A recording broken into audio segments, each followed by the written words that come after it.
സംസ്ഥാനത്ത് ഇടവേളയ്ക്ക് ശേഷം മഴ ശക്തമാകുകയാണ്. വടക്കൻ കേരളത്തിലാണ് നിലവിൽ അതിശക്തമായ മഴ ഭീഷണിയുള്ളത്.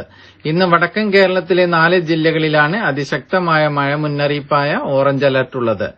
കോഴിക്കോട്, വയനാട്, കണ്ണൂർ, കാസർകോട് ജില്ലകളിലാണ് നിലവിൽ ഓറഞ്ച് അലർട്ട് പ്രഖ്യാപിച്ചിരിക്കുന്നത്. 3 ചക്രവാത ചുഴിയുടെ സാന്നിധ്യവും ന്യൂനമർദ്ദവുമാണ് കേരളത്തിലെ വിശേഷിച്ച് വടക്കൻ കേരളത്തിൽ അതിശക്തമായ മഴയുടെ കാരണമാകുന്നത്. നിലവിലെ സാഹചര്യത്തിൽ അടുത്ത 5 ദിവസം കൂടി കേരളത്തിൽ ശക്തമായ മഴയ്ക്കുള്ള സാധ്യതയാണ് കാലാവസ്ഥാ വകുപ്പ് നൽകുന്ന സൂചന. അതേസമയം ഇന്ന് പെയ്ത അതിശക്തമായ മഴയിൽ വടക്കൻ കേരളത്തിൽ ദുരിതം വിതയ്ക്കുകയാണ്. പലയിടങ്ങളിലും മരം വീണുണ്ടായ അപകടങ്ങളടക്കം റിപ്പോർട്ട് ചെയ്തിട്ടുണ്ട്.